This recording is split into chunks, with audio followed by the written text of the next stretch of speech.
చిన్న ప్రార్థన చేసుకుని స్తుతికి యోగ్యుడు అయిన మా ప్రియ పరలోకపు తండ్రి, మహోన్నతుడా, మీ ఘనమైన శ్రేష్టమైన మనకు వందనాలు నాయన, స్తోత్రాలు తండ్రి. మీరు ఎంతో కరుణతో జాలితో మీ ఉచితమైన కృపతో మమ్మల్ని బ్రతికించి సజీవుల సంఖ్యలో ఉంచి మమ్మల్ని పోషిస్తూ సంరక్షిస్తూ ఆయన అనుదినము మా ఆయుష్ను పొడిగిస్తూ వస్తున్నందుకై మీకు స్తోత్రములు చెల్లిస్తున్నాం. అయ్యా, వాతావరణం ఎంతో అననుకూలంగా ఉన్నప్పటికీ ప్రభా, మీరిచ్చే ఆరోగ్యంను బట్టి, శక్తిని బట్టి, బలమును బట్టి మీకు రుణపడి ఉన్నాం ప్రభా. మీకు స్తోత్రములు. చేరువచ్చిన ప్రతి బిడ్డను ప్రత్యేకంగా దీవించి ఆశీర్వదించండి.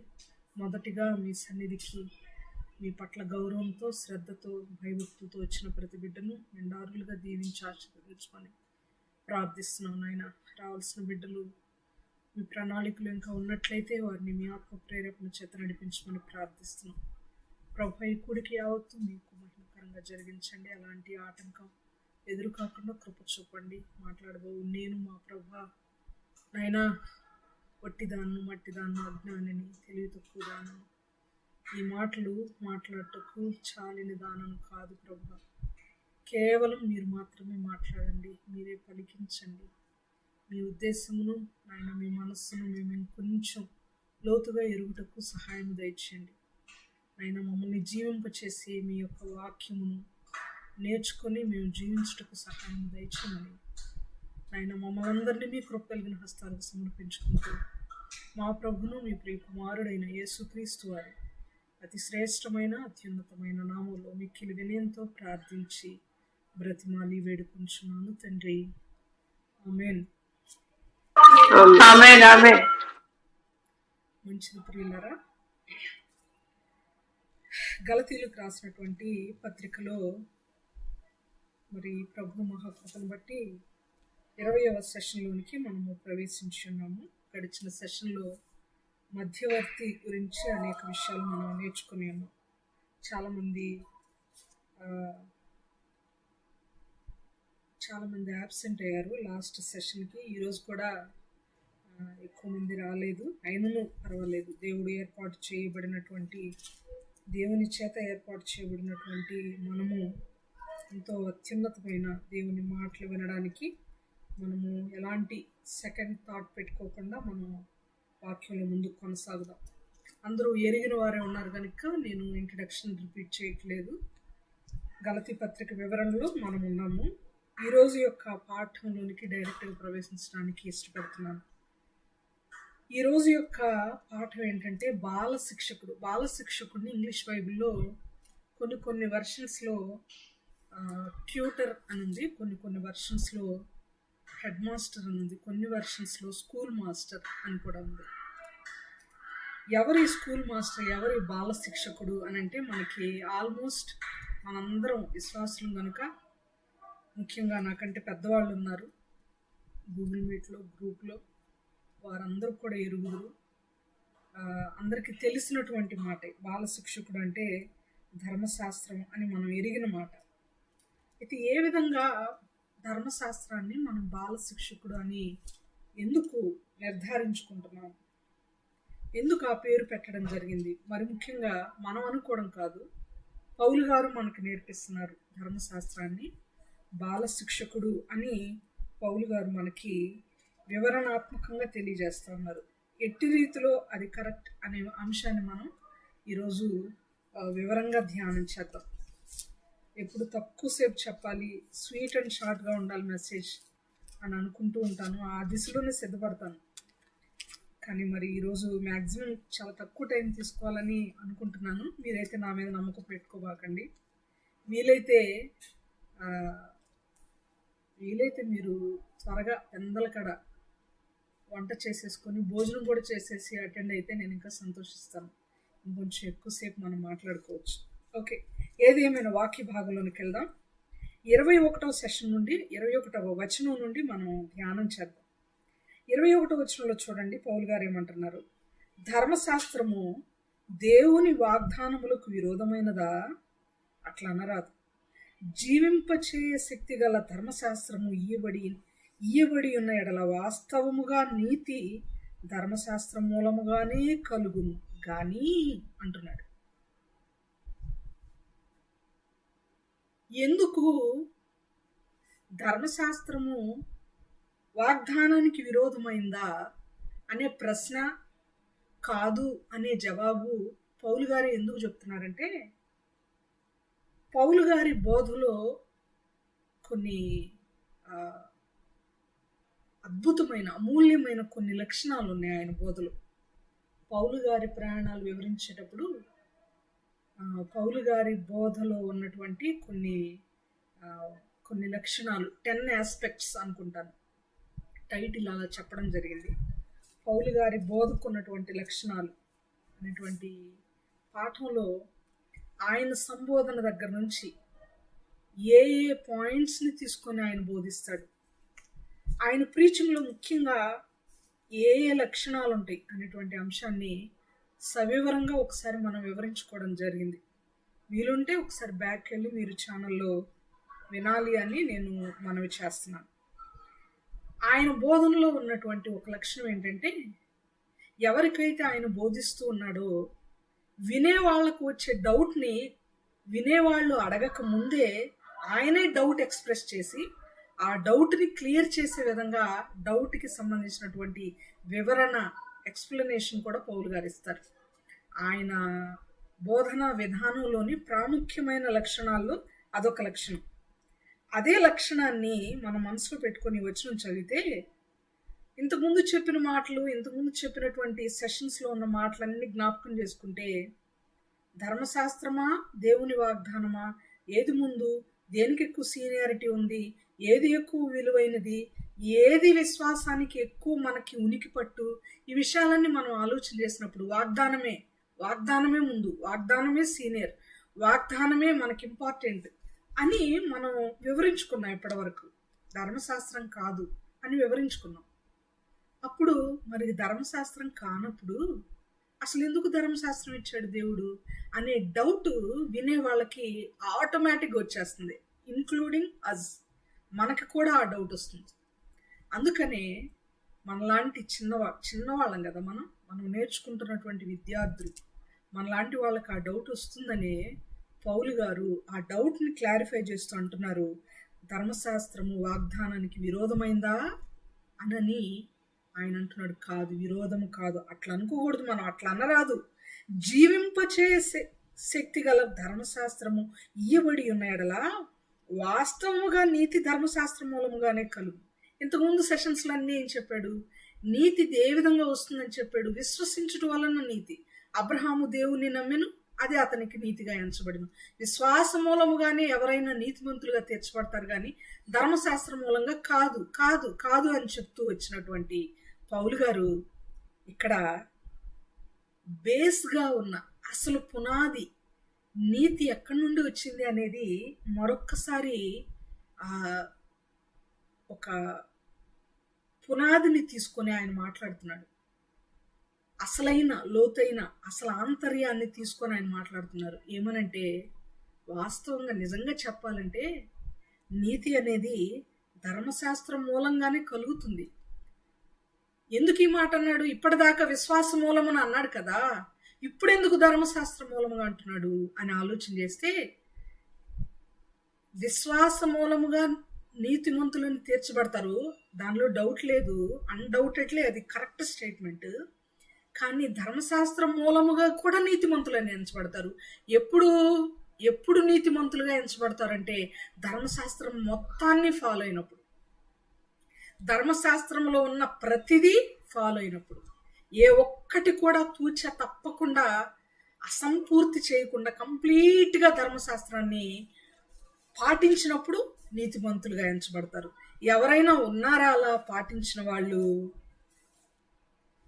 మనం ఇంతకుముందు సెషన్స్లో విన్నాం కదా, ధర్మశాస్త్రం అందున్న విధులన్నీ అని విన్నాం.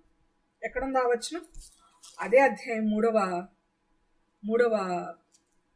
అధ్యాయము, గలతీయులకు రాసిన పత్రిక 3వ అధ్యాయంలో 9-10 వచనాల్లో మనం చూసాం.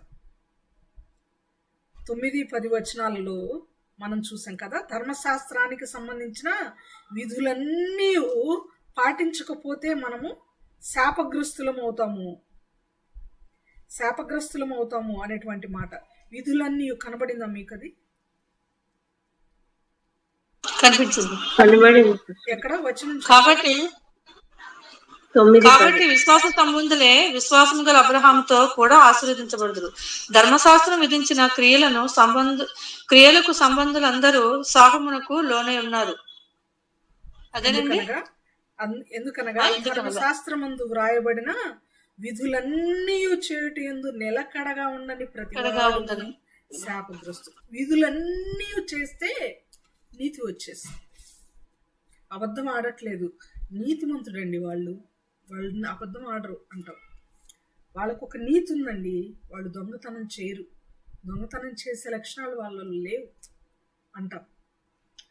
పరుని వాటిని ఏది వాళ్ళు ఆశించరండి, వాళ్ళు నీతిమంతుడు అంటాం. ధర్మశాస్త్రంలో ఉన్న విధులన్నీ గైకొని బ్రతుకుతున్నవాడు ఖచ్చితంగా నీతిమంతుడనే మనం చెప్పాలి. వాస్తవం అది అంటున్నారు పౌలు గారు. ఆయన అంటున్నాడు 3వ అధ్యాయంలో 21వ వచనంలో, జీవింపచేయ శక్తి గల ధర్మశాస్త్రము ఇవ్వబడి ఉన్న ఎడల వాస్తవముగా నీతి ధర్మశాస్త్రం మూలంగానే కలుగును గాని అన్ని పాటిస్తే నీతి వస్తుంది, ధర్మశాస్త్రం మొత్తం పాటిస్తే. కానీ యేసుక్రీస్తునందలి విశ్వాస మూలముగా కలిగిన వాగ్దానము విశ్వసించు వారికి అనుగ్రహింపబడినట్లు లేఖనము అందరినీ పాపంలో బంధించను. అనుగ్రహింపబడినట్లు అనే కామ వరకు పక్కన పెడదాం. కానీ ఫస్ట్ ఏమన్నాడు? ధర్మశాస్త్రం మూలముగా నీతి వస్తుంది, కానీ లేఖనము అందరినీ పాపములో బంధించింది. అంటే లేఖనం అంటే ఇక్కడ ఏంటి? ధర్మశాస్త్రం అంటే ఒక్క కట్టడలే అని అనుకోవద్దు మనం. ధర్మశాస్త్రం అంటే ఒక్క ఆజ్ఞే, కొన్ని ఆజ్ఞలే అనుకోవద్దు మనం. ఇది చెయ్యండి, ఇది చెయ్యొద్దు అని చెప్తే చెయ్యండి, చెయ్యొద్దు, dos and don'ts, do nots, ఇవి రెండు కూడా ధర్మశాస్త్రమే. ఒక్క మాటలో చెప్పాలంటే అసలు ధర్మశాస్త్రం అంటే ఆయన ఆజ్ఞలు, కట్టడలు, ఆయన చెప్పిన ప్రతి మాట లేఖనము. ధర్మశాస్త్రానికి ఉన్న మరొక పేరు లేఖనము, ధర్మశాస్త్రానికి ఉన్న మరొక పేరు కట్టడలు, న్యాయ విధులు, ఆయన ఆజ్ఞలు, రూల్స్ అండ్ రెగ్యులేషన్స్, ఇవన్నీ కూడా ధర్మశాస్త్రం కిందకు వస్తాయి. ధర్మశాస్త్రం అంతా పాటిస్తే నీతిమంతులు అవుతారు. కానీ పాపము ఏమైందంట? లేఖనము అందరినీ పాపములో బంధించను. లేఖనం అంటే వాక్యం, లేఖనం అంటే ఇక్కడ ధర్మశాస్త్రమే, కట్టడలే, ఆజ్ఞలే, అవన్నీ పాపములో బంధించే ఎంతమందిని? అందరినీ. అంటే ఎవ్వరు కూడా ధర్మశాస్త్రం ప్రకారము నీతిమంతులు అయిన వారు లేరు. ధర్మశాస్త్రం ప్రకారం ఎవ్వరు కూడా, ధర్మశాస్త్ర ప్రకారం చూస్తే ప్రతి ఒక్కళ్ళు ఆ తూనికలో తేలిపోయారు.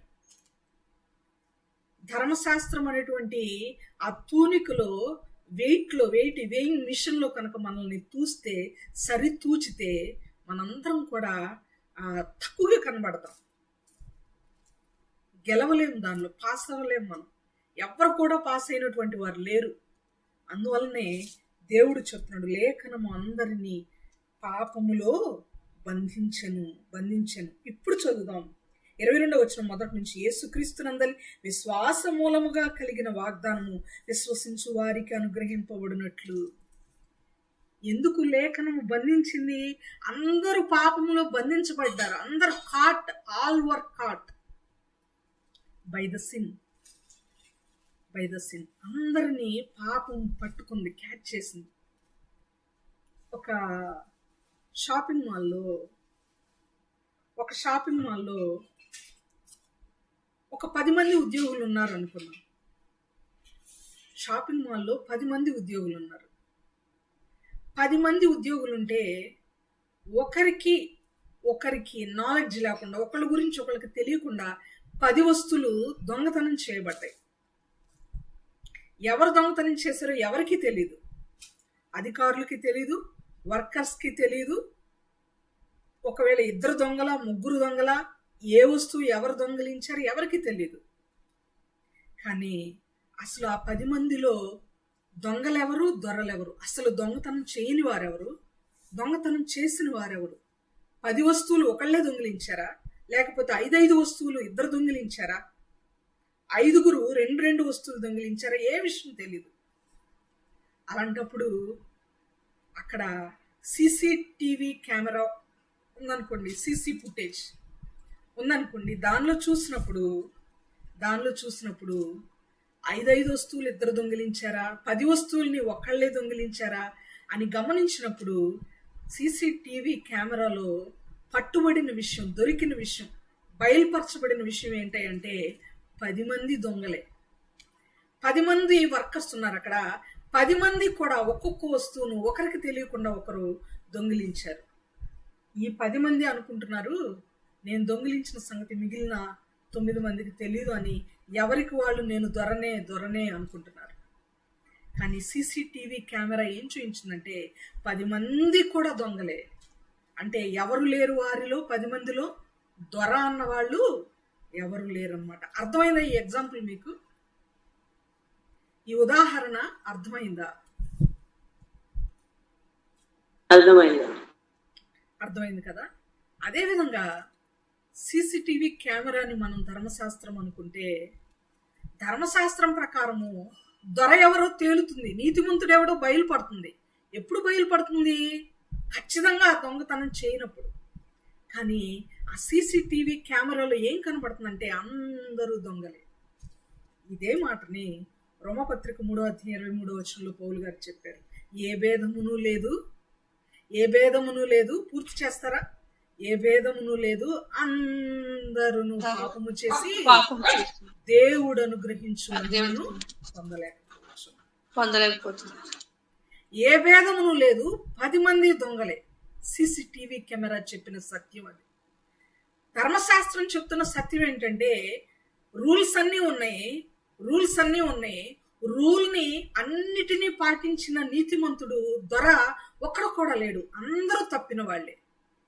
రూల్స్ని అందరూ అతిక్రమించిన వాళ్ళే. ఆజ్ఞలను అందరూ అతిక్రమించి పాపం చేసిన వాళ్ళే. అదే మాట గలతీ పత్రికలో కూడా 22వ వచనంలో క్లియర్గా చెప్తున్నాడు పౌలు గారు. లేఖనము అందరినీ పాపంలో బంధించను. సీసీటీవీ కెమెరా ఏం చెప్తుంది? అందరూ దొంగలే అని చెప్తుంది. అలాగే ధర్మశాస్త్రం ఏం చెప్తుంది? అందరూ పాపము చేశారు. రోమా 3:23 ఏం చెప్తుంది? ఏ భేదమును లేదు, అందరూ పాపము చేసి దేవుడు అనుగ్రహించు మహిమను పొందలేకపోతున్నారు అని చెప్తుంది ధర్మశాస్త్రం. ఇక్కడ 21-22 వచనాలలో ధర్మశాస్త్రం వలన మనకు కలిగిన మేలులోనే, మళ్ళీ నేను 21 నుండి వస్తాను. ఒక సగ భాగం వాక్యం తర్వాత మరలా నేను ముందుకు రావాల్సి ఉంటుంది. ఎందుకంటే ఒక లైన్లో ఒకేసారిగా వచ్చే అంత ఈజీ వాక్యం కాదు ఈ రోజు యొక్క పాఠం. అందువలన మరలా 21 వచనానికి మనం రావాల్సి వస్తుంది. అందుకని 22 చదువుకున్నా, 23వ వచనంలోనికి వెళ్తున్నాను. విశ్వాసము వెల్లడి కాకమునుపు ఇక ముందుకు బయలుపరచబడబోవు విశ్వాసము అవలంబించవలసిన వారముగా చెరలో ఉంచబడినట్లు మనము ధర్మశాస్త్రమునకు లోనైన వారమైతిమి. ఎవరు నమ్మారు? వీళ్ళల్లో ఎవరు విశ్వసించారు? విశ్వాసులు ఎవరు, బిలీవర్స్ ఎవరు తేలే ముందు,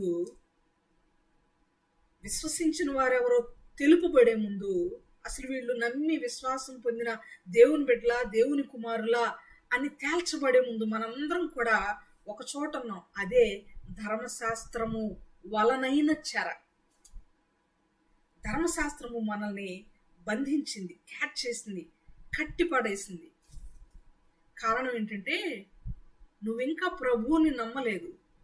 దేవుడు దీనుడుగా, సశరీరుడుగా, రిక్తుడుగా ఈ లోకానికి నీ కోసం, నా కోసం, మన పాపాల కోసం వచ్చాడు. ఆయన మరణించి తిరిగి లేచాడు. ఆయన ఆరోహణమై పరలోకం వెళ్ళాడు. మన కోసం స్థలం సిద్ధపరుస్తున్నాడు అని నీ ఆత్మయందు నువ్వు విశ్వసించి, నా ఆత్మయందు నేను విశ్వసించి మనము మన ప్రభువును సొంత రక్షకుడుగా అంగీకరింపనంత వరకు విశ్వాసుల లిస్ట్లో మనం ఉండం. ఎన్నిసార్లు ప్రార్థన చేసినా, ఎన్ని పాటలు పాడినా, ఎంత సాక్ష్యం చెప్పినా, ఎన్ని కానుకలు ఇచ్చినా, వితౌట్ యాబ్సెంట్ దేవుని సన్నిధికి హాజరైన విశ్వాసుల లెక్కలోకి మనం రాము. విశ్వసించేటప్పటి వరకు, విశ్వసించే స్థితి, విశ్వాసులముగా మనం తీర్చబడే వరకు మనము ధర్మశాస్త్రం యొక్క బందీలుగా ఉంటాం. మనం అప్పటి వరకు మనకి ధర్మశాస్త్రం అప్లికబుల్.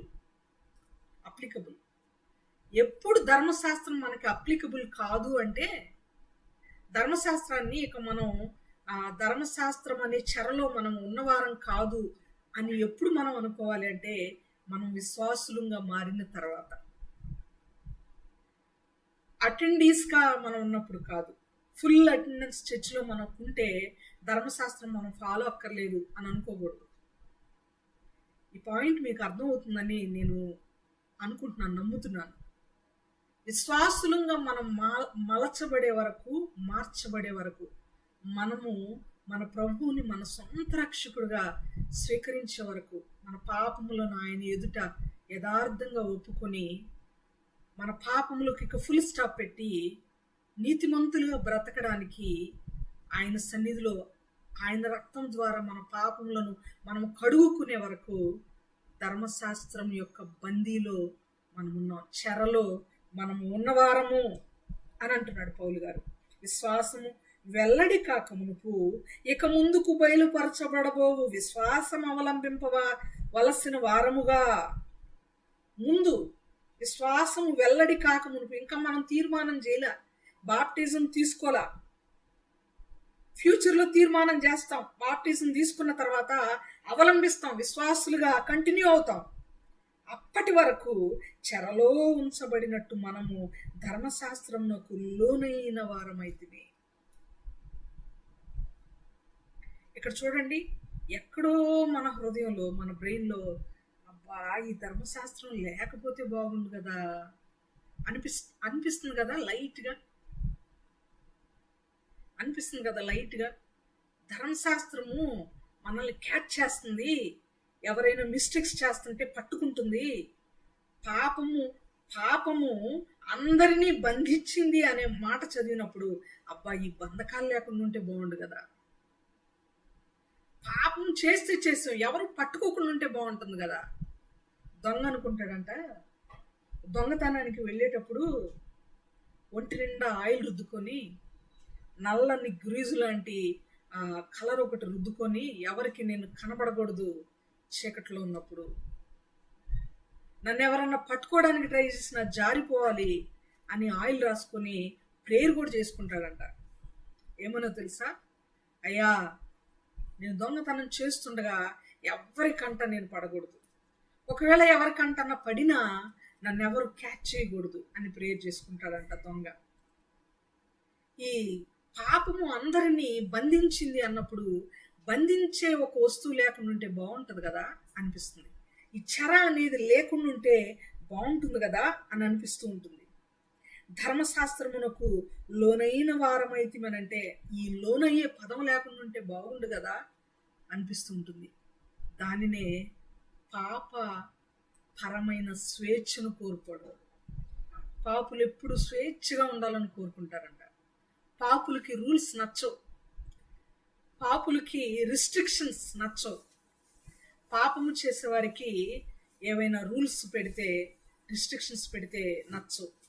స్వేచ్ఛగా ఉండాలని కోరుకుంటారంట. వేసి గురించిన కొన్ని లక్షణాలు బైబిల్లో రాయబడ్డాయి, ఎప్పుడైనా వివరించుకుందాం.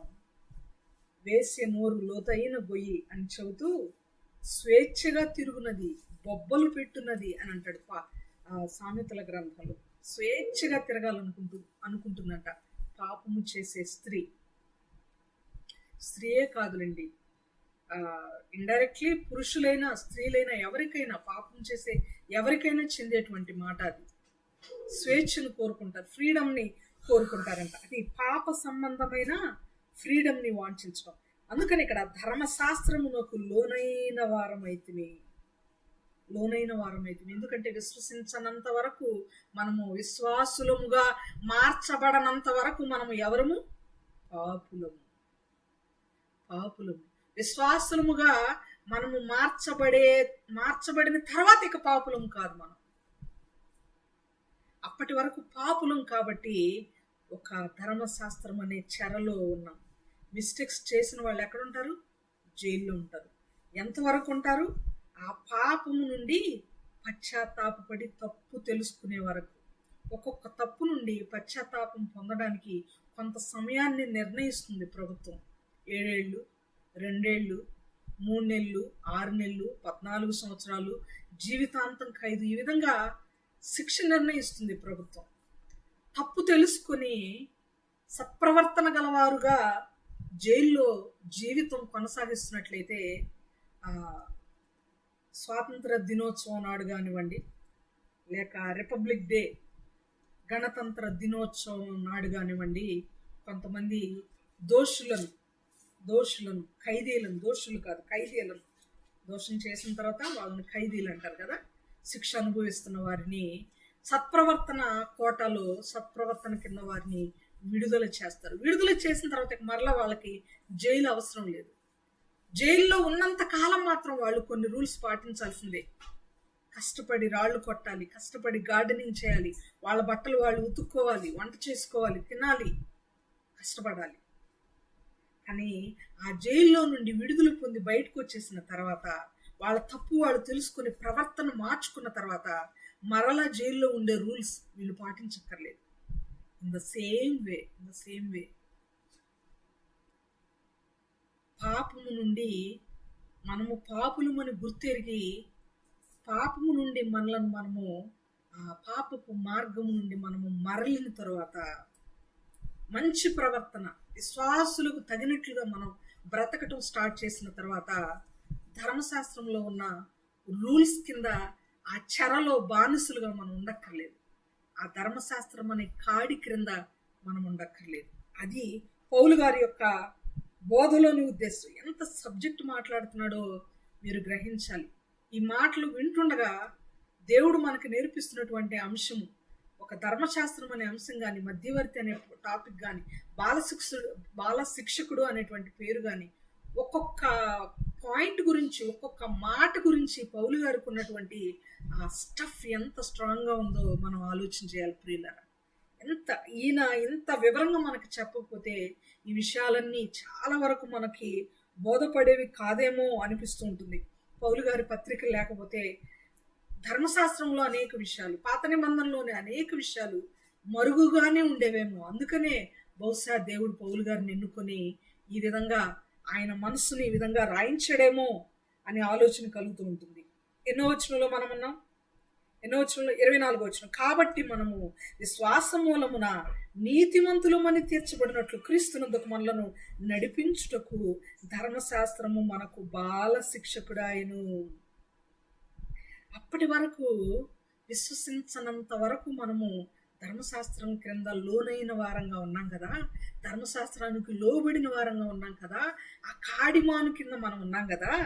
కాబట్టి ఇప్పుడు విశ్వాస మూలమున విశ్వసించాం కాబట్టి, రక్షింపబడ్డాం కాబట్టి, మనల్ని నీతిమంతులుగా తీర్చబడాలి అంటే, మనము నీతిమంతులు మనం తీర్చబడాలంటే ధర్మశాస్త్రం కాకుండా, రూల్స్ అన్ని కాకుండా, ధర్మశాస్త్రం కాకుండా మనల్ని నీతిమంతులుగా తీర్చగలిగింది ఒకే ఒక మెడిసిన్ ఉంది.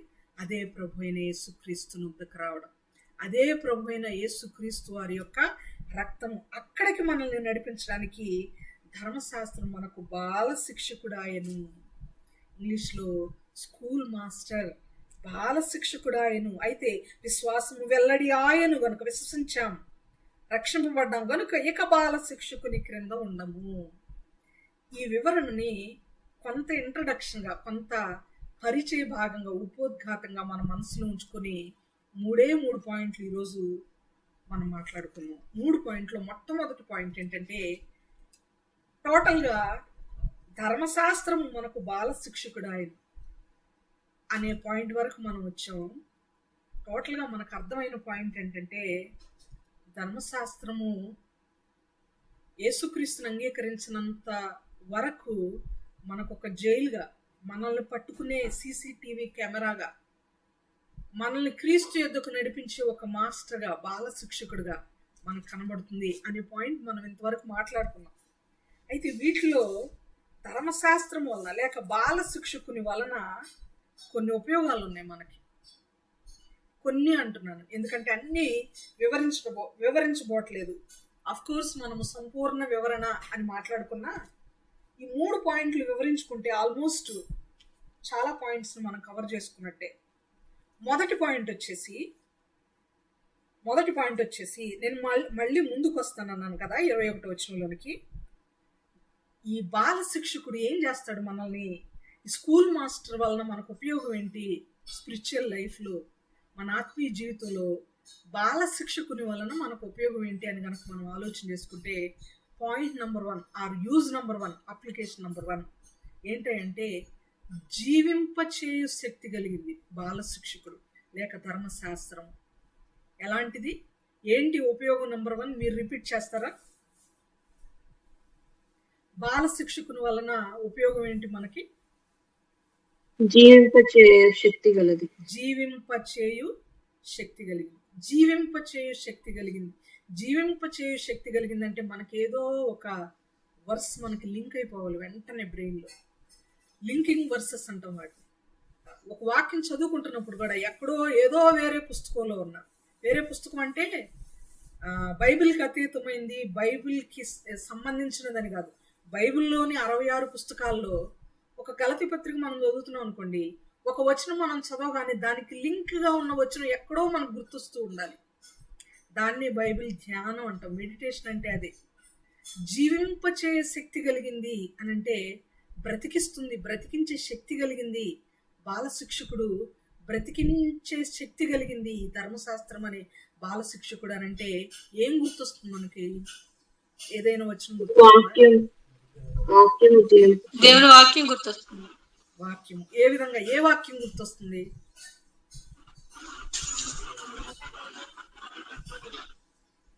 కరెక్ట్.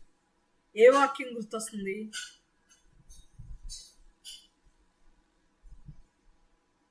మీరు చెప్పిన ఆన్సర్ కరెక్టే. వాక్యం మొత్తం కూడా చెప్పక్కర్లేదు, ఓవరాల్గా జస్ట్ మీ మనసులో ఉన్నది మాటల రూపంలో చెప్పండి చాలు. అంటే మీకు ఎంతవరకు అర్థమవుతుందో నాకు అదొక సాటిస్ఫాక్షన్తో సాగుతుంది ముందుకు. ఏ వాక్యం గుర్తొస్తుంది? జీవింపచే శక్తి కలిగింది అనగానే నీ వాక్యమే నన్ను నడిపిస్తుంది. Very good. నీ వాక్యం, నీ పాదమే, నీ వాక్యమే మా పాదములకు దీపము అన్న. నీ వాక్యము నన్ను బ్రతికించి ఉన్నది అనే మాట గుర్తు రావట్లేదా? వెరీ గుడ్, వెరీ గుడ్ అమ్మా, థ్యాంక్ యూ. నీ వాక్యము నన్ను బ్రతికించి ఉన్నది, ఇదే నా బాధలో నాకు నెమ్మది కలుగు చేయుచున్నది. వర్స్ కూడా చెప్పేస్తారా? 119వ కీర్తన 50వ వచనం. ఎవరన్నారు ఈ మాట చెప్తారా? అమ్మయ్య, థ్యాంక్ యూ. దావీదు అంటారేమో అనుకున్నాను, మీకు బాగా గుర్తుందండి. అయితే 119వ కీర్తన అనగానే ఎజ్రా గారే గుర్తురావాలి. ఎజ్రా గారు అన్నమాట. నీ వాక్యము నన్ను బ్రతికించున్నది, ఇదే బాధలో నాకు నెమ్మది కలుగు చేర్చు. అదే అధ్యాయంలో కంటక వాక్యంగా గుర్తుపెట్టుకొనని మరొక వచనం ఉంది.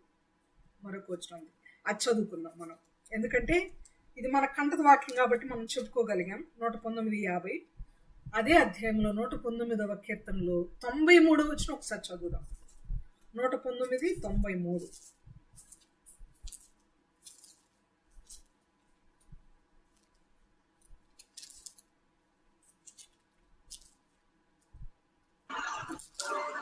నీ ఉపదేశం వలన నీవు నన్ను బ్రతికించితివి. అదేనండి, అదే సిస్టర్, కంప్లీట్ గా చదవండి. నీ ఉపదేశం వలన నీవు నన్ను బ్రతికించితివి, నేను ఎన్నడూను వాటిని మరువను. Right right sister. నీ ఉపదేశం వలన నీవు నన్ను బ్రతికించితివి. బ్రతికించేదేంటి? ఈ వచనం ప్రకారం వాక్యం. ఉపదేశం. గలతీ పత్రికలో ఉన్నటువంటి పదమైతే బాల శిక్షకుడు. బాల శిక్షకుడు. గలతీ పత్రికలో ఉన్నటువంటి మరొక పదం అయితే ధర్మశాస్త్రం. ఏమంటున్నాడు 21వ వచనంలో? జీవింపచేయ శక్తి గల ధర్మశాస్త్రము ఇయ్యబడి ఉన్న ఎడల. ఎంత చక్కని మాట. ఇంకొక వచనం కూడా గుర్తు రావాలి మనకి. నీ వాక్యము నన్ను బ్రతికించి ఉన్నది, నీ ఉపదేశము నన్ను బ్రతికించుచున్నది. ఈ మాటలు కాకుండా మరొక మాట కూడా వెలగాలి మనకి. కొంచెం ఆలోచిస్తే అర్థమైపోతుంది. సాతాను నిర్వహించేటప్పుడు కూడా ప్రభు కూడా అన్నాడు ఆ మాట. క్లూ చెప్పేసా.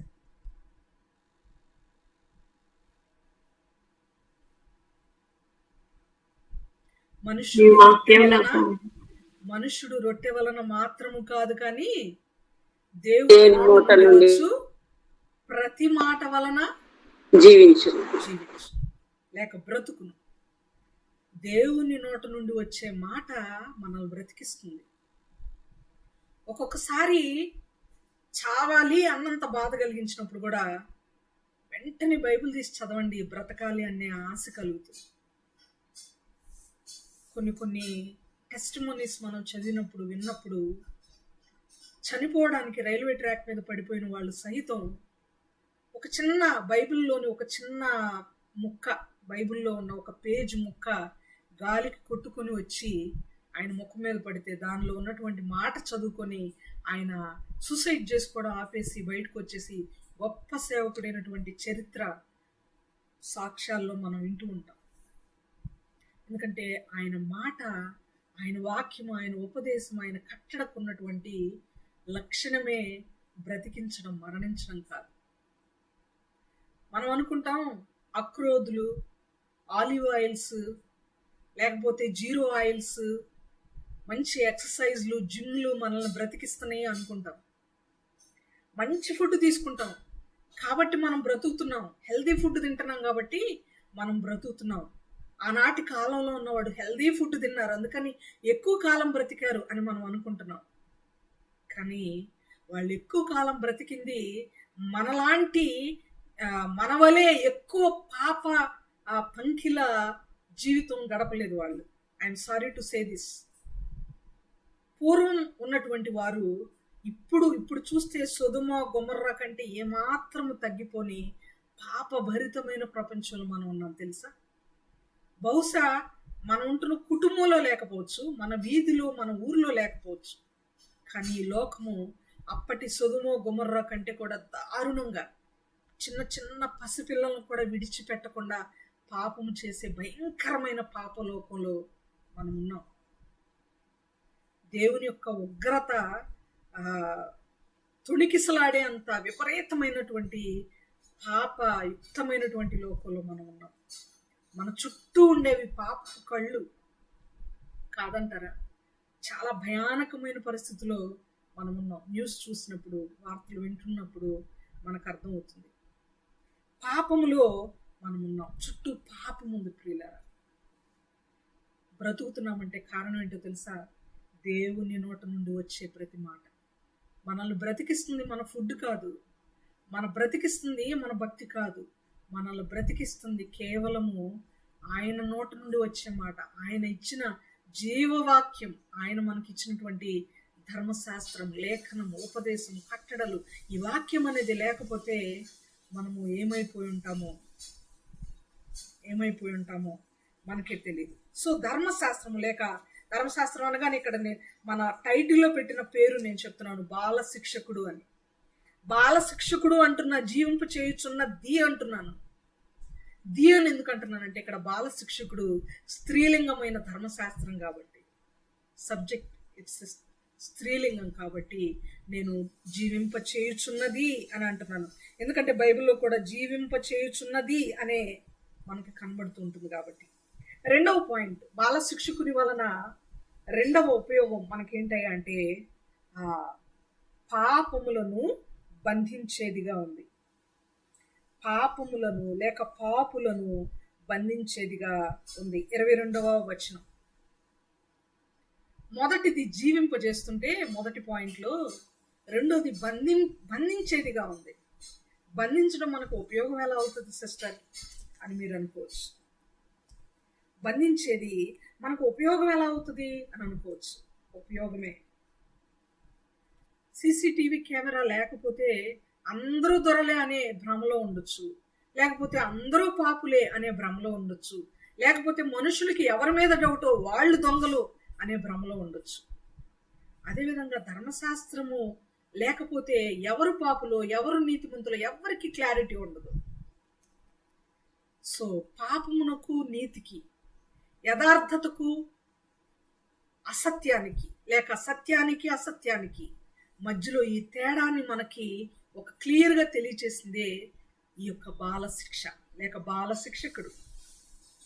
సో పాపములో బంధించబడటం అనేది కూడా ఒక్కొక్కసారి మనకి చాలా ఉపయోగం అవుతుంది.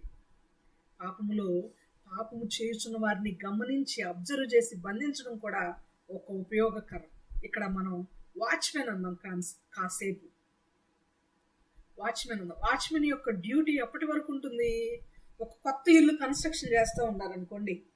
కొత్త ఇల్లు కన్స్ట్రక్షన్ చేస్తూ ఉన్నప్పుడు అక్కడ ఇసుక ఉంటుంది, ఇటుకలు ఉంటాయి, స్టీల్ ఉంటుంది, విలువైన సామాను వుడ్ ఉంటుంది, చాలా సిమెంట్ ఇవన్నీ ఉంటాయి. కాబట్టి ఆ కన్స్ట్రక్షన్ కంప్లీట్ అయ్యే వరకు వాచ్మెన్ ఒకళ్ళని పెట్టుకోవాల్సి వస్తుంది. పెట్టుకున్న తర్వాత గృహప్రవేశం అయిపోయిన తర్వాత ప్రహరీ అంతా కట్టేసి మెయిన్ గేట్ అన్ని పెట్టుకొని బందోబస్తుగా సీసీటీవీ ఫుటేజ్ అన్ని పెట్టుకున్న తర్వాత వాచ్మెన్ యొక్క అవసరత ఉండదు. ఎందుకంటే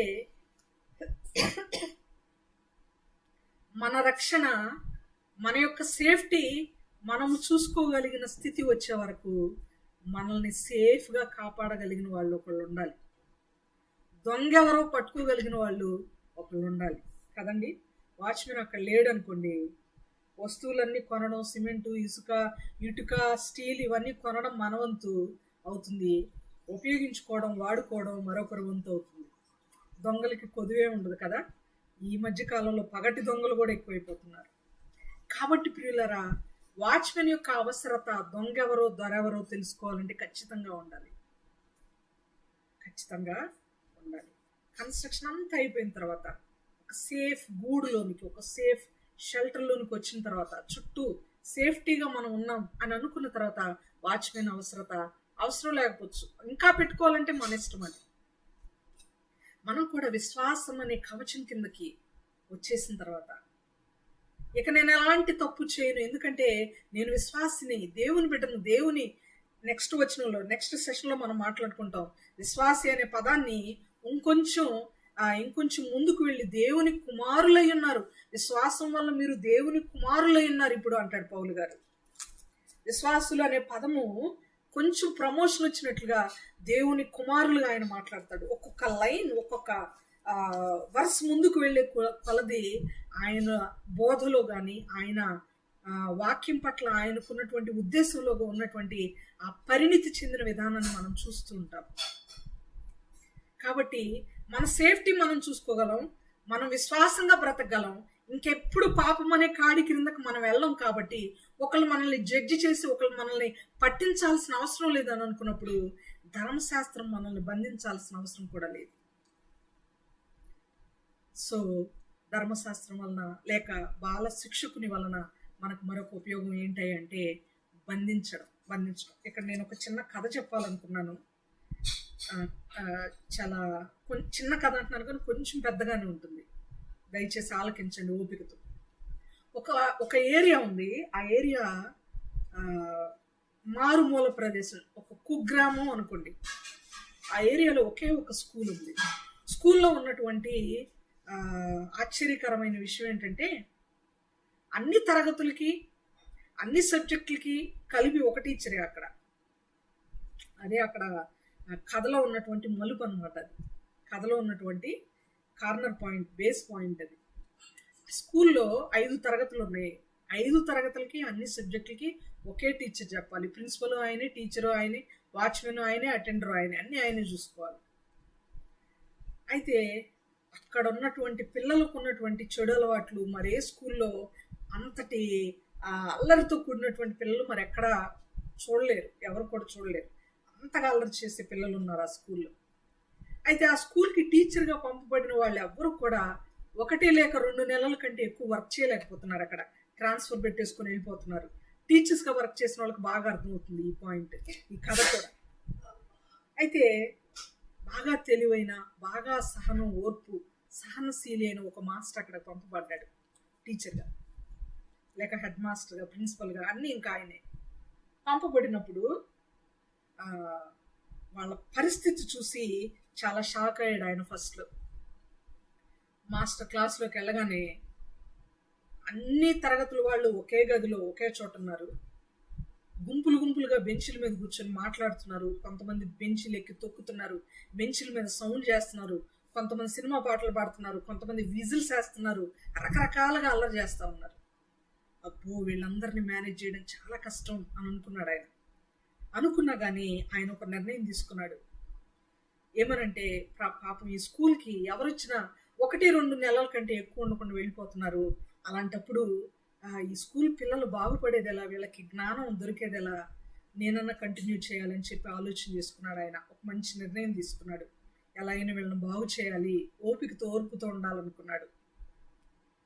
ఈయన రాగానే ఎవరు విష్ చేయలేదు, ఎవరి పని వాళ్ళు చేసుకుంటున్నారు, ఎవరు అల్లరి వాళ్ళు చేసుకుంటున్నారు. అయినా ఈయన ఎవరిని ఏమీ అనకుండా సైలెంట్గా స్కూల్ టైం అంతా కుర్చీలో కూర్చొని సైలెంట్గా వాళ్ళ అల్లరిని భరించి ఓపికతో విని వెళ్ళిపోయాడు. రెండో రోజు వచ్చాడు. రెండో రోజు కొంచెం పిల్లలు విష్ చేశారు, కానీ వాళ్ళ అల్లరి వాళ్ళు చేశారు. అలాగే రెండో రోజు కూడా ఏ పాఠాలు చెప్పకుండా వెళ్ళిపోయాడు ఆయన. మూడో రోజు వచ్చిన తర్వాత పిల్లలకి లైట్గా డౌట్ వచ్చింది. అదేంటి, ఇంతకుముందు వచ్చిన మాస్టర్స్ అందరూ మనం అల్లరి చేస్తుంటే మనల్ని కొట్టారు కదా, తిట్టారు కదా, పనిష్మెంట్ ఇచ్చారు కదా, ఈయనేంటి మనం ఎంత అల్లరి చేస్తున్నా సైలెంట్గా ఉన్నాడు అని ఆలోచించడం మొదలుపెట్టారు. ఆలోచించి ఒక సగం పూట, లేకపోతే ఆ స్కూల్ సెషన్ టైం అంతట్లో సగం టైం అల్లరి చేసి సగం టైం కామ్గా ఉన్నారు. వింటున్నారు కదా, జాగ్రత్తగా వింటున్నారండి? వింటున్నాం. సగం పూట అల్లరి చేశారు, సగం పూట సైలెంట్గా ఉన్నారు. సైలెంట్గా ఉన్నప్పుడు సారు మాట్లాడడం మొదలుపెట్టారు. నా పేరు ప్రసాద్, నేను ఈ స్కూల్కి కొత్తగా వచ్చిన మాస్టర్నే. మీరు పర్మిషన్ ఇస్తే నేను కొంతసేపు మిమ్మల్ని పరిచయం చేసుకోవాలి, మాట్లాడాలి మీతో అనుకుంటున్నాను, ఓకేనా అన్నారు. అన్నప్పుడు పిల్లలందరూ ఓకే మాస్టర్ అని అన్నారు. మీ పేర్లు చెప్పండి అని పరిచయం చేసుకున్నాడు అందరినీ. పరిచయం చేసుకున్నప్పుడు ఆయన అన్నాడు, మిగిలిన మాస్టర్లాగా కాదు నేను, మీకు పాఠాలు చెప్పి మిమ్మల్ని విసిగించడానికి, మీకేవో నీతి కథలు చెప్పడానికి నేను ఇక్కడికి రాలేదు. మీరు ఇక్కడ బాగా అల్లరి చేస్తా చాలా బిజీగా ఉన్నారు, మీ ఇష్టం, మీ అల్లరి మీరు చేసుకోండి, మీరు ఆడుకుంటానంటే ఆడుకోండి, కొట్టుకుంటానంటే కొట్టుకోండి, పాటలు పాడుకుంటే పాడుకోండి, మీ ఇష్టం. మీకు ఎప్పుడైనా మంచి ఆలోచన కలిగి మూడొచ్చి సార్ మాకు ఏదైనా పాఠం చెప్పండి అని అడిగితే మాత్రం అప్పుడు నేను చెప్తాను, మీరు ఎప్పుడు చెప్పండి నేను అప్పుడు చెప్తాను, అప్పుడు నేను సిద్ధంగా ఉన్నాను అని చెప్పాడు. పిల్లలందరూ చాలా ఇంప్రెస్ అయ్యారు. ఈ మాస్టర్ ఎవరో చాలా బాగున్నారు, చాలా బాగా మన పర్మిషన్ తీసుకుంటున్నారు మనతో మాట్లాడడానికి, మనం ఎప్పుడు చెప్పమంటే అప్పుడు చెప్తారంటని పిల్లలు బాగా ఇంప్రెస్ అయ్యారు ఆ టీచర్ పట్ల. సరే సార్ ఈరోజు కాదు కానీ రేపటి నుంచి చదువుతులేండి పాఠాలు అన్నారు. మరలా అల్లరి చేసుకున్నారు, వెళ్ళిపోయారు. రేపటి పాఠం సిద్ధపడి టీచర్ వచ్చారు, మాస్టర్ వచ్చారు స్కూల్కి. వచ్చిన తర్వాత అందరూ మరి పాఠం చెప్పమన్నారు కదా, ఈరోజు చెప్పమంటారా లేకపోతే మీరు ఏమైనా అల్లరి చేసుకుంటారా అని అడిగారు మాస్టర్ గారు. కొంచెం సేపు అల్లరి చేసుకుంటా తర్వాత చెప్పండి అని చెప్పి కాస్త అల్లరి అయిపోయిన తర్వాత పాఠం చెప్పమని అడిగారు. పాఠం చెప్పేటప్పుడు మాస్టర్ మొదలుపెట్టిన మొట్టమొదటి పాఠం ఏంటంటే, ఈరోజు పుస్తకంలో నుండి నేనేం పాఠం చెప్పను, విడిగా మీకు ఒక పాఠం చెప్తాను. నేను ఈ స్కూల్లో ఉన్న నాళ్ళు, మీరు నా దగ్గర చదువుకుంటున్న నాళ్ళు 3 రూల్స్ మీరు పాటించాలి అని చెప్పాడు. ఆ 3 రూల్స్ ఏంటంటే, ఒకటి, no lies in the classroom, no stealing in the classroom, no fighting in the classroom. ఈ 3 రూల్స్ మీరు పాటించాలి. ఆ రూల్స్ నాకు కూడా, మీకు కూడా, మీకే కాదు నాకు కూడా, నేను పాటించకపోయినా పాటించిన వాళ్ళకి 100 బెత్తం దెబ్బలు కొడతాను, బెత్తంతో స్టిక్తో 100 దెబ్బలు కొడతాను అని చెప్పి ఆయన చెప్పాడు. చెప్పినప్పుడు అందరూ ఓకే అన్నారు. అయితే ఆ రూల్స్ అన్ని మీరు ఒకసారి చదువుకోండి అన్నప్పుడు పిల్లలందరూ ఏకస్వరంతో ఆ రూల్స్ చదువుకున్నారు.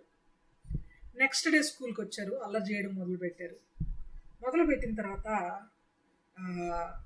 వాళ్ళ క్లాస్లో అనుకోకుండా ఒక అలజడి మొదలైంది. ఏంటంటే ఎవరిదో లంచ్ బాక్స్ దొంగతనం చేయబడింది.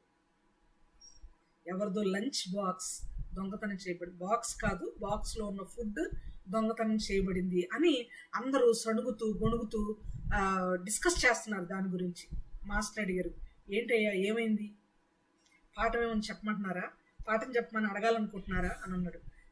లేదు మాస్టర్, మీరు నిన్ననే కదా రూల్స్ పెట్టారు, ఆల్రెడీ ఎవరో ఒక రూల్ని తప్పేసేసారు, రూల్ని బ్రేక్ చేసేసారని చెప్పారు. అవునా, ఏం జరిగింది అని అన్నప్పుడు, దొంగతనం జరిగింది, మా ఫ్రెండ్ రాజు అని ఒక అబ్బాయి ఉన్నాడు, ఆ అబ్బాయి లంచ్ బాక్స్లో వాళ్ళ అమ్మ ఎగ్గ కర్రీతో పెట్టిందంట లంచ్, ఆ లంచ్ ఎవరు తినేసేసారు ఇంటర్వెల్లో అని చెప్పి అందరు కంప్లైంట్ చేశారు. మరి ఎలా దొంగని ఎలా పట్టుకోవడం అని అన్నప్పుడు ఆ రాజు అనే అబ్బాయి చెప్పాడు, నేను పట్టుకోగలను, మా అమ్మ ఎగ్ కర్రీలో చింతపండు వేస్తుంది, ఇంగువ వేస్తుంది, కొత్తిమీర వేస్తుంది, ఆ స్మెల్ వేరేగా ఉంటుంది. మా అమ్మ కర్రీ చేస్తే అది ఎవరు తిన్నారో వాళ్ళ చెయ్యి నేను స్మెల్ చేస్తే వాళ్ళని పట్టుకోగలను, అందరినీ లైన్లో నిలబెట్టండి మాస్టరు, ఎవరు దొంగతనం చేశారో నేను పట్టుకోగలను అని చెప్పాడు ఆ అబ్బాయి. సరే బాగుంది అని చెప్పి అందరినీ లైన్లో నిలబెట్టినప్పుడు అందరి చేతిని స్మెల్ చేస్తూ వెళ్ళగా చివరికి క్లాస్లో మొత్తంలో చివరిన నిలబడి పేలగా చాలా బలహీనంగా ఫు అంటే గాలికి ఎగిరిపోయేంత బలహీనంగా ఉన్న ఒక పిల్లోడు చివరిన నిలబడి ఉన్నాడు. వాడి చెయ్యి వాసన చూస్తే వాడు ఆ లంచ్ బాక్స్లో ఫుడ్ దొంగతనం చేశాడని అర్థమయ్యి ఆ రాజు అనే అబ్బాయి, రాజు అంటే ఇక్కడ లంచ్ బాక్స్ ఓనర్ అన్నమాట, ఆ రాజు అనే అబ్బాయి నా లంచ్ బాక్స్ దొంగతనం చేసింది ఇతనే మాస్టర్ అని చెప్పాడు. అవునా, రారా నువ్వు ఇట్రా, ఎందుకు దొంగతనం చేసావు, నీ పేరేంటేనంటే నా పేరు రవి అండి అన్నాడు. ఎందుకు దొంగతనం చేసావు అని అంటే, మా అమ్మ రోజు నాకు మధ్యాహ్నం లంచ్ బాక్స్ పెట్టదు, కానీ మధ్యాహ్నానికి కూడా సరిపడా ఉదయం పూటే భోంచేసి వెళ్ళు, మళ్ళా రాత్రి కొనుక్కుందాం మనం అని చెప్పి రోజు అన్నం పెట్టేది. 3 రోజుల క్రితం మా అమ్మ చనిపోయిందండి, 3 రోజుల నుండి కూడా నేను భోజనం చేయకుండా స్కూల్కి వస్తున్నాను, స్కూల్లో ఉన్న పంపు దగ్గర నీళ్లు తాగి ఉంటున్నాను, ఈరోజు ఆకలికి తట్టుకోలేకపోయాను, బాగా ఆకలేస్తుంది, అందరూ ఇంటర్వెల్లో బయటికి వెళ్ళిపోయారు, రవి లంచ్ బాక్స్ ఓపెన్ చేయగానే కూర మంచి వాసన వచ్చింది, ఆకలికి తట్టుకోలేక నేను తినేశాను అని ఆ అబ్బాయి చెప్పడం జరిగింది. ఆ మాటలకి అబ్బాయి ఒప్పుకున్న విధానానికి రాజు చాలా ఆశ్చర్యపడి జాలిపడి వెంటనే మాస్టర్, మరి దొంగతనం చేసిన వాళ్ళకి లేక అబద్ధం చెప్పిన వాళ్ళకి లేకపోతే ఫైటింగ్ కొట్టుకున్న వాళ్ళకి గొడవ చేసుకున్న వాళ్ళకి 100 బెత్తం దెబ్బలు అని చెప్పారు కదా, ఆ 100 బెత్తం దెబ్బలు 100 అవసరం లేదు కానీ ఒక్కటి కొట్టినా ఈ రవి అనే అబ్బాయి చనిపోతాడు, ఎందుకంటే వాడంత బలహీనంగా ఉన్నాడు, కాబట్టి ఆ 100 దెబ్బలు నన్ను కొట్టండి మాస్టర్, రవి బదులు నేను దెబ్బలు తింటాను అని చెప్పి బాక్స్ను పోగొట్టుకున్న అబ్బాయే ఆ 100 దెబ్బలు మాస్టర్ చేతిలో తింటాడు. ఇది జస్ట్ కల్పితమైన కథలు ఎక్కువ చెప్పడానికి నేను ఇష్టపడను, కానీ ఇది కల్పితంతో కూడిన కథే, కానీ దీనిలో మనం నేర్చుకోవాల్సిన నీతి మాత్రం కల్పితం కాదు. ఎందుకు నేను ఈ మాటలు చెప్తున్నానంటే, ఆ వాసన చూసి చేతి యొక్క వాసన చూసి తప్పు చేసిన వాడిని పట్టుకోవడం అనేది వాక్యం చేసే పని లేక బాలశిక్షకుడు చేసే పని లేక ధర్మశాస్త్రం చేసేటువంటి పని. అదే వాక్యమై ఉన్న దేవుడు మనలో తప్పుందని ఆయన ముఖం ద్వారా మనకు తెలియజేసిన దేవుడు కదా. 90వ కీర్తన 7వ వచనంలో, నీ ముఖ కాంతిలో మా రహస్య పాపములు తేటగా కనబడుచున్నవి అంటాడు మోషే గారు. 90వ కీర్తన 7వ వచనం మనందరికి తెలిసిన మాట. అదే దేవుని ముఖకాంతిలో మన పాపములను మనం చూసుకోగలం, మన తప్పేంటో అందరికి తెలియచేయబడుతుంది, మనకు తెలియజేయబడుతుంది. అంతేకాదు మన పాపులు అని అందరికీ కూడా తెలియజేయబడుతుంది. ఈ రవి చేసిన దోషం ఏదైతే ఉందో, తప్పు ఏదైతే ఉందో అది కనిపెట్టాడు రాజు, కానీ శిక్షను కూడా రాజు అనుభవించడానికి ముందుకు వచ్చాడు. శిక్షించేవాడు, ఆ ఆజ్ఞను జారీ చేసినవాడు, పనిష్మెంట్ ఇచ్చేవాడు, రూల్స్ అన్ని చెప్పినవాడు ఇక్కడ మాస్టర్. ఆయన తండ్రి అయిన దేవునికి సాదృశ్యంగా మనకి కనబడుతున్నాడు. ఈ రాజు అనేవాడే లేకపోతే, స్మెల్ చేయడం అనేదే లేకపోతే దొంగ ఎవరో కనిపెట్టబడదు. In the same way Ravi స్థానంలో మనందరం ఉన్నాం. మనందరము పాపం చేసిన వాళ్ళం. ఈ కథలో అయితే రవి ఒక్కడే పట్టుబడ్డాడు.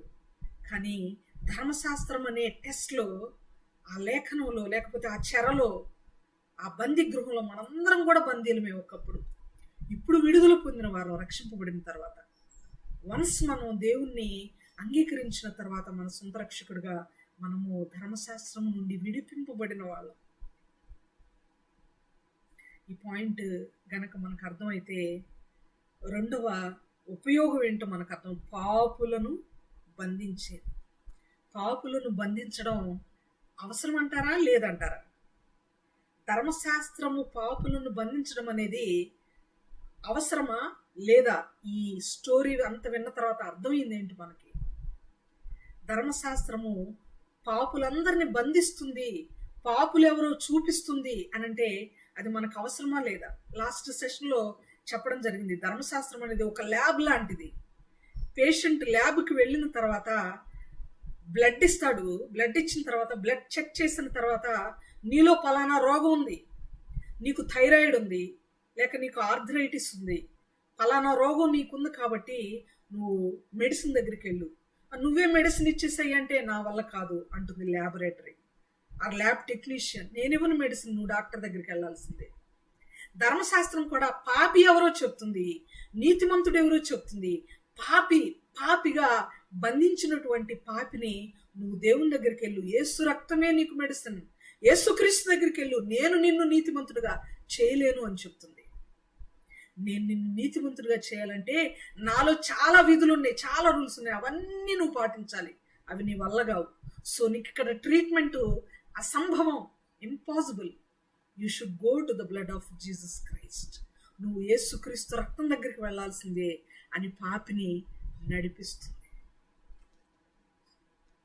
అందువలన పాపమును బంధించడం అనేది కూడా చాలా ఇంపార్టెంట్. పాపులను బంధించడం అంటే కట్టి అలాగే ఉంచడం అని కాదు, వాళ్ళలో ఉన్న లోపాలని తెలియచేయడం అని అర్థం. సీసీటీవీలో కాట్ అయ్యారు, క్యాచ్ చేయబడ్డారు సీసీటీవీ ద్వారా అంటే సీసీటీవీకి మనం అతుక్కొనే ఉంటామని కాదు, దానిలో మనం కనబడతాం. దానికి ఎవరు అరెస్ట్ చేయలేరు. అరెస్ట్ చేసిన జరిగిన ఆ దొంగతనాన్ని, లేకపోతే జరిగిన ఆ యొక్క క్రైమ్ని ఎవరు మార్చలేరు. ఆ క్రైమ్ని తెలియజేస్తుంది, ఆ నేరం, ఆ దోషం, ఆ లోపం ఏంటో తెలియజేస్తుంది. కాబట్టి ఆ పాపులను బంధించేది ఈ బాల శిక్షకుడు. ఇది రెండవ ఉపయోగం.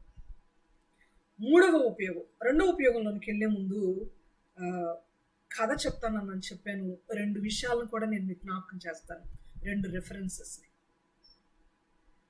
మొదటిగా న్యాయాధిపతుల గ్రంథం 16వ అధ్యాయంలో మనకు తెలుసు కదా, 16వ అధ్యాయం 1వ వచనంలో ఉంటుంది, సంసోను గాజాకు వెళ్ళిను, అక్కడ వేశ్యను ఒకతను చూచి ఆమె యొద్ద చేరెను అనే మాటలు మనకు కనబడతాయి. తర్వాత ఐ థింక్ 21వ వచనం 23వ వచనం అక్కడికి రాగానే ఫిలిష్తీయులు సంసోనును బంధించిరి అని ఉంటుంది. 21వ వచనమేనా? ఒకసారి చూస్తారా? ఒకసారి చూడండి ప్రియులారా. న్యాయాధిపతుల గ్రంథం 16వ అధ్యాయం 21వ వచనం.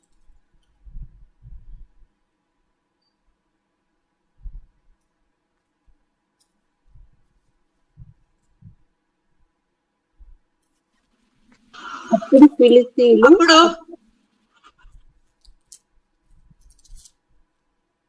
చదవండి, ఎవరో ఒకరు చదవండి.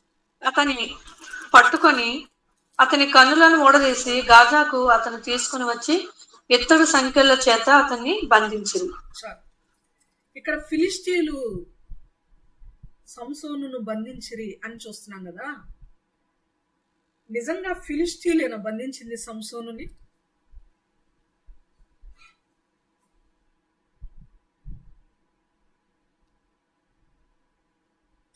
దీనికి సరైన మీరు జవాబు మీరు చెప్పారంటే ఇప్పటివరకు చెప్పిన వాక్యం అర్థమైందని అర్థం. సంసోనును బంధించింది ఫిలిష్తీయులేనా? ఫిలిష్తీయులు బంధించిరని ఆ వచనం ఆల్రెడీ చెప్తుంది. కానీ బాగా ఆలోచించి ఆత్మీయంగా లోతుగా ఆలోచించి చెప్పండి, దేని చేత? అతను దెలీలా. సారీ అతను సారీ అతని పాపమే అతని బంధించింది. అంటే వేశ్య దగ్గరికి వెళ్ళడం పాపం. Very good sister. చప్పట్లు కొడితే బాగోదేవనని కొట్టట్లేదు, సైలెంట్ క్లాప్స్ మీకు. అతని పాపమే అతన్ని బంధించింది. ఇది నేను ఎక్స్పెక్ట్ చేసిన ఆన్సర్. ఇది ఫిలిష్తీయులు ఎవరో కాదు, సంసోనుకు శత్రువులు, ఇశ్రాయేలీలకు శత్రువులు. మన శత్రువు ఎవరు? మన శత్రువైన సాతాను, మన శత్రువైన అపవాది, మన శత్రువైన పాపం, మన శత్రువైన మనలో ఉండే దేవునికి అయిష్టమైన క్వాలిటీసే మనల్ని బంధిస్తాయి. సంఖ్యాకాండము 32వ అధ్యాయము 23వ వచనంలో అద్భుతమైన మాట ఉంది. త్వరగా తీస్తూ చదవండి. సంఖ్యాకాండము 32వ అధ్యాయము 23వ వచనంలో అనేక మార్లు దైవజనులు సురేష్ బాబు గారు మనకి చెప్తూ ఉంటారు ఈ మాట. హిస్టరీ చెప్పేటప్పుడు ఆయన చాలా సార్లు వారు చెప్పడం విన్నాను నేను. చదువుతారా? 32వ అధ్యాయం 23వ వచనం.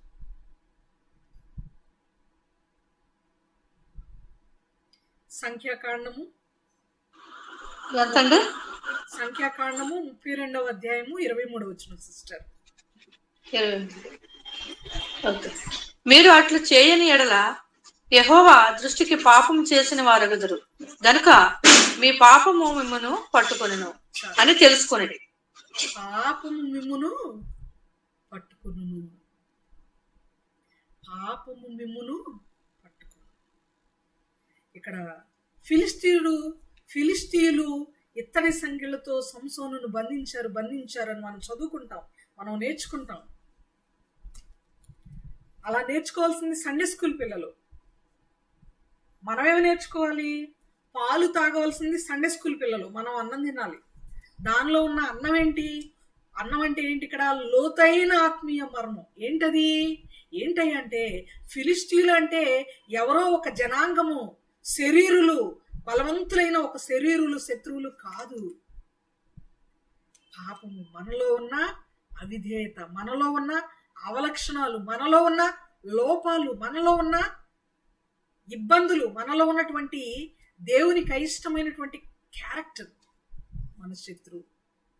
అవి మనల్ని పట్టుకుంటాయి. పాపము మనలను పట్టుకుంటుంది. పాపము మనలను పట్టుకుంటుంది, గుర్తుపెట్టుకోవాలి. పాపము చేయడం మానేసిన తర్వాత మనల్ని ఎవరు పట్టుకోలేరు. ఎందుకంటే మనం పాపం చేయట్లా. ఒకప్పుడు అబద్ధం చెప్పాము. అబద్ధం చెప్పినప్పుడు మనల్ని చాలా మంది క్యాచ్ చేసి ఉంటారు. పలానా చోట నువ్వు అబద్ధం చెప్పావు, పలానా చోట నువ్వు తప్పిదం చేసావు. పిల్లలు చాక్లెట్ తిని మూతి కడుక్కోకుండా నేను తినలేదు మమ్మీ, నో మమ్మీ అంటుంటారు. జానీ ఎస్ పాప లాగా. Johnny yes papa, eating sugar no papa, telling lies no papa, open your mouth హాహాహా అనగానే వాడి నోట్లే ఉంది, షుగర్ ఉంది. జానీ ఏజ్కి ఆ అబద్ధం ఎంత పెద్దదో తెలుసా? మన వయసుకి మనం ఆడే అబద్ధాలు, మన వయస్సుకి, మన విశ్వాసానికి ఒక ఏజ్ ఉందండి. మన ఏజ్ చాలా పెద్దది మన విశ్వాస ఏజ్ కంటే. మనం రక్షింపబడి ఒక 20 సంవత్సరాలు అయింది అనుకోండి, మనకున్న వయసు ఒక 40 సంవత్సరాలు అనుకోండి, మన విశ్వాస ఎక్స్పీరియన్స్, స్పిరిచువల్ ఎక్స్పీరియన్స్ అంటాం దాన్ని. ఆత్మీయ అనుభవం చాలా చిన్నది మన వయసు కంటే. మన అనుభవం, ఆత్మీయ అనుభవం పెరిగే కొలది పాపములు తగ్గిపోవాలి. ఆత్మీయ అనుభవం పెరిగే కొలది రోజు రోజుకి పాపము కనబడకూడదు, అసలు మనలో ఉండకూడదు.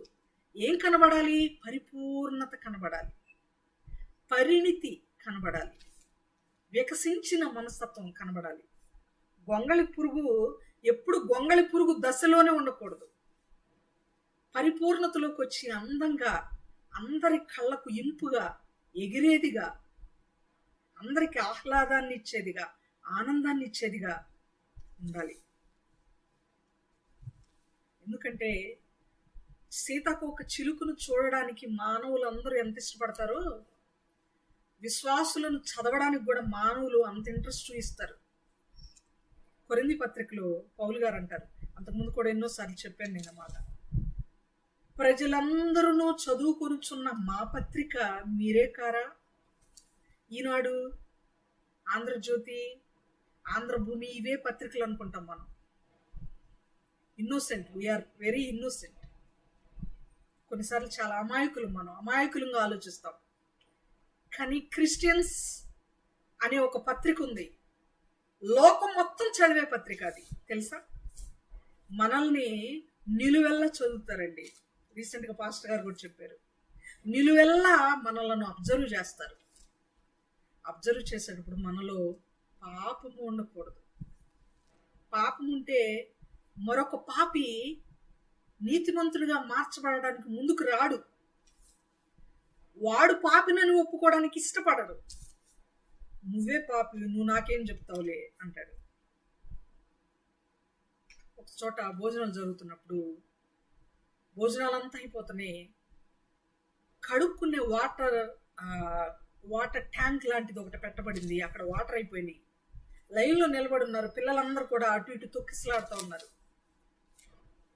భోజనం చేస్తూ చేస్తూ ఒక వ్యక్తి నిలబడి, రేయ్ అక్కడ ఉండబాకండి, ఆ లైన్లో నిలబడండి, మీరందరూ చేతులు కడుక్కోండి, మీ చేతి నిండా మెతుకులు ఉన్నాయి, చేతులు శుభ్రం చేసుకోండి అని పిల్లల్ని చేతులు ఇలా ఊపుతూ మాట్లాడుతూ పెద్దగా కేకలు వేస్తున్నాడు. ఈయన ఇక్కడ చేయగడుక్కోలే, ఈయన చేతి నిండా మెతుకులు ఉన్నాయి. ఆల్రెడీ పక్కన వాళ్ళు భోజనం చేస్తున్నారు. వాళ్ళ ఇస్త్రాకులో ఈయన చేతులకున్న మెతుకులు పడే ప్రమాదం ఉంది. ఈయన చెయ్యి కడుక్కోలేదు. చెయ్యి కడుక్కోవడానికి వెళ్ళి లైన్లో నిలబడినటువంటి పిల్లల్ని, లైన్ దగ్గర నిలబడటానికి ప్రయత్నం చేస్తున్నటువంటి తెలియని పిల్లల్ని అంటున్నాడు ఈయన. మనము క్రీస్తు అనే లైన్లో, క్రీస్తు అనే మార్గంలో, వేలో మనం నిలబడి కూడా మనలో ఇంకా మెతుకులు, ఎంగిలి అనే పాపం కనబడుతుంటే, ఆల్రెడీ ఎంగిలి మెతుకులతో ఉన్న ప్రతి ఒక్కడు వేలు చూయించి మనల్ని మాట్లాడతాడు. గుర్తుపెట్టుకోవాలి మనం. We must be very alert at the matter of since. పాపము అనే విషయాల దగ్గర చాలా అలర్ట్గా ఉండాలి. ఒకరు మనల్ని వేలెత్తి చూపకుండా ఉండులాగున, ఒకడు మనల్ని ఎన్నిక చేయకుండా ఉండులాగున, మరి ముఖ్యంగా లోకస్తులు మనల్ని పేరు పెట్టి ఎన్నిక చేసి మాట్లాడకుండా, మన దేవుని నామము దూషింపబడకుండా ఉండులాగున జాగ్రత్తగా ఉండాలి. ఎందుకంటే మనము మార్గములో ఉన్నవారం, ఆల్రెడీ మనము కడుగబడిన వాళ్ళం. మనం కడుక్కున్న తర్వాత మరలా మురికి మనకి అవ్వకూడదు. నిన్న చికెన్ తీసుకొచ్చాను, బయటికి వాకింగ్కి వెళ్ళి చికెన్ తీసుకొని వస్తే నేను అన్నాను, నువ్వు నేర్చుకోమ్మా, హాలిడేస్లో ఉన్నావు కదా, చేయడం నేర్చుకో. ఫస్ట్ చికెన్ని శుభ్రంగా 3-4 టైమ్స్ కడిగి పక్కన పెట్టుకోవాలి అంటే మా పాప అంటుంది, నేను ఇప్పుడే స్నానం చేశాను మమ్మీ, నేను ఇంకా ముట్టుకోను, నువ్వు కడుగు. అప్పటికి నేను కూడా సెకండ్ టైం స్నానం చేస్తున్నాను. అంటే స్నానం చేస్తే మరలా అపవిత్రమైనది లేక నీచు ఏదైనా ఇంకొకటి ఆ మలినము, మురికి ముట్టుకోవడానికి ఇష్టపడకూడదు. వండుకోవాలంటే కడగాలి, తప్పదు. దీని గురించి కాదు, ఉదాహరణ అర్థం అవడానికి చెప్తున్నాను. కడుగబడిన మనము మరలా పాపం అనే బురదలోనికి వెళ్ళకూడదు.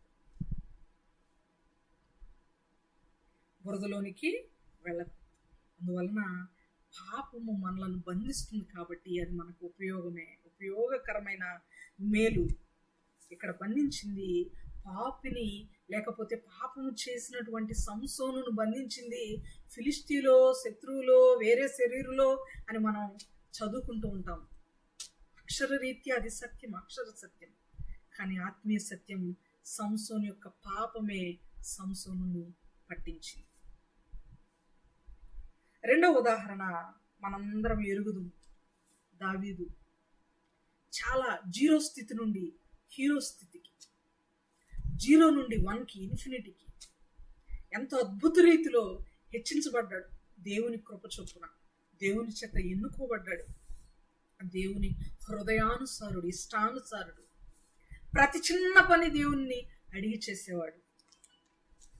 ప్రతి చిన్న పని దేవునిని అడిగి చేసేవాడు. ప్రతి చిన్న పని దేవుని పర్మిషన్తో చేసేవాడు.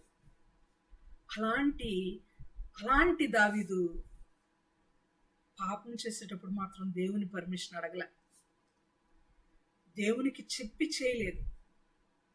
ఎందుకంటే అది దేవునికి అయిష్టమైందని తనకు ఆల్రెడీ తెలుసు. తప్పిపోయాడు. ఎవ్వరు నన్ను చూడలేదు అనుకున్నాడు. వసంతకాలం, సాయంకాలం వేళ, పొద్దుగుంకే వేళ, యుద్ధానికి టైం అవుతున్నప్పుడు మిద్ది మీద నిలబడి చూడకూడని దృశ్యాన్ని చూసి చేయకూడని కార్యం చేసి పాపం ముట్టగట్టుకున్నాడు. అతనితో నాతాను మాట్లాడుతున్న ఒక మాట హృదయాన్ని కలచివేసే మాట. చదువుదాం. 2 సమూయేలు గ్రంథం 12వ అధ్యాయము 13వ వచనం. మొదటి నుండి మీరు తర్వాత చదవండి. 2 సమూయేలు గ్రంథము 12వ అధ్యాయము 13వ వచనం.